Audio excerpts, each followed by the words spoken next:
And welcome to my YouTube channel. मेरा नाम है विप्लव और आप देख रहे हैं आपकी वकालत। लास्ट वीडियो में हमने सेक्शन 13 डिस्कस किया था जिसमें ग्राउंड्स ऑफ डाइवोर्स डिस्कस किए थे। आज की वीडियो में हम सेक्शन 14 डिस्कस करेंगे जिसमें ये बता रखा है कि मैरिज के 1 साल के अंदर अंदर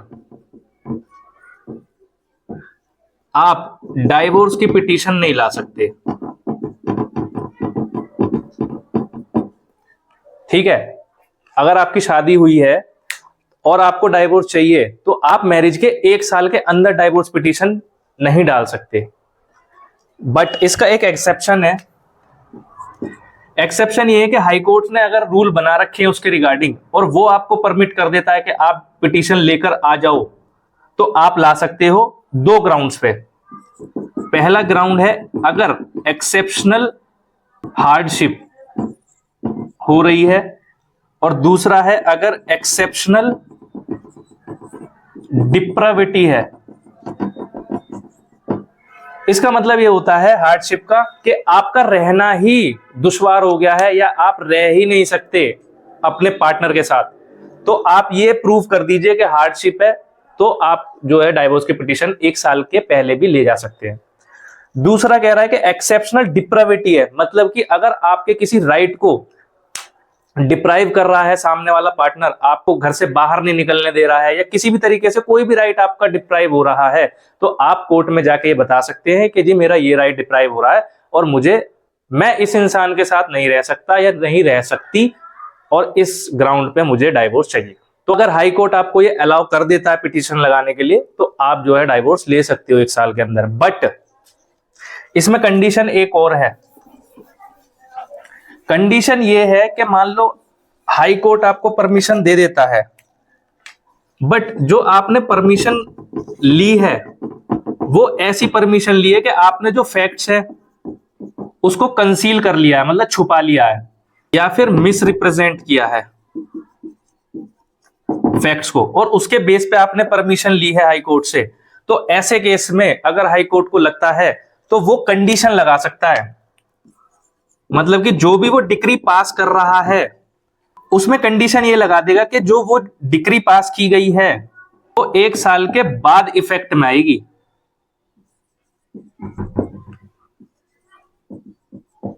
ठीक है। दूसरी कंडीशन ये है कि जो भी पिटीशन आप लाए हो उसको डिसमिस भी कर सकता है।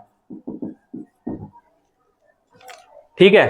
इसके सबसेक्शन 2 में ये बोला है कि जब भी कोर्ट ऐसी कोई पिटीशन जो 1 साल के अंदर आ रही है, अगर ऐसी कोई भी पिटीशन एंटरटेन करता है कोर्ट और उस टाइम पे कोई बच्चा है, जो हस्बैंड वाइफ है, अगर उनका कोई बच्चा है तो इसके इंटरेस्ट को ध्यान में रखते हुए उस पिटीशन को डिस्पोज ऑफ करेगी कोर्ट। ठीक है। इस बच्चे के इंटरेस्ट को भी ध्यान में रखेगी जब वो डाइवोर्स ग्रांट करेगी या फिर जो भी पिटीशन को डिस्पोज ऑफ करेगी। अब आपका क्वेश्चन ये होगा कि 1 साल के अंदर बच्चा कहां से? ठीक है। अब जरूरी नहीं है कि वो जो है शादी हुई है तो दूसरे महीने ही पिटीशन डाल दी, हो सकता है जो है 10वें महीने में डाली हो या 11वें महीने में डाली हो सकता है वहां पे पॉसिबिलिटी है कि बच्चा हो जाए। तो कहना यही चाह रहा है कि इस बच्चे का भी इंटरेस्ट देखा जाएगा जब ये पिटीशन डिस्पोज ऑफ करेगी कोर्ट। हम डिस्कस कर लेते हैं एक और सेक्शन 15 और डिस्कस कर लेते हैं साथ ही में। सेक्शन 15 कहता है कि अगर डाइवोर्स हो गया, डिक्री पास हो गई, तो फिर जो डाइवोर्स पर्सन है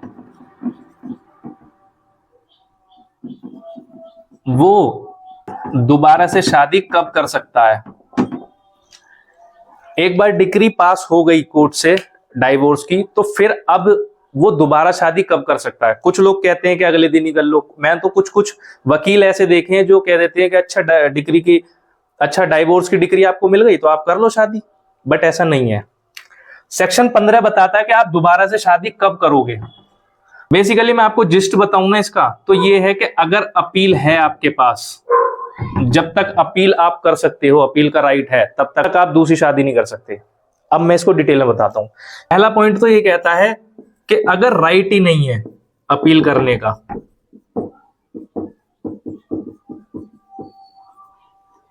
ऐसे केस में आप शादी कर लेना। अब ये राइट नहीं है अपील का, इसका मतलब ये है कि अगर जो डाइवोर्स है वो म्यूचुअली हुआ है, तो जब आप दोनों ही राजी थे तो फिर आप इसको चैलेंज ही नहीं कर सकते, अपील किस चीज की करोगे। अगर म्यूचुअली डाइवोर्स हुआ है तो राइट का तो अपील ही नहीं है। दूसरा पॉइंट इसमें कहता है कि मान लो अपील का राइट था,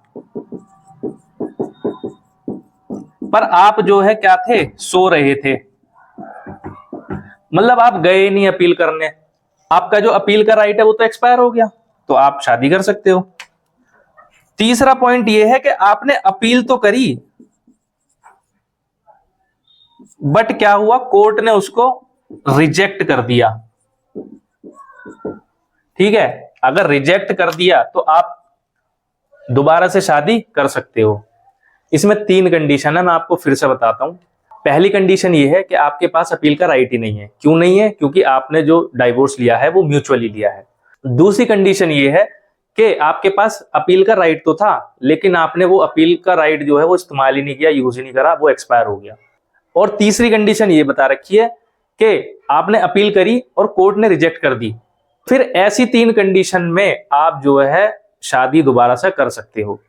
और जो टाइम पीरियड होता है अपील करने का वो 90 डेज बता रखा है। सेक्शन 28 में बता रखा है कि अपील कैसे होगी और कितना टाइम पीरियड होगा। इसका मतलब ये है कि 90 डेज तक आप जो है दोबारा से शादी नहीं कर सकते। जब तक अपील पेंडिंग है या अपील का राइट अवेलेबल है तब तक आप शादी नहीं कर सकते।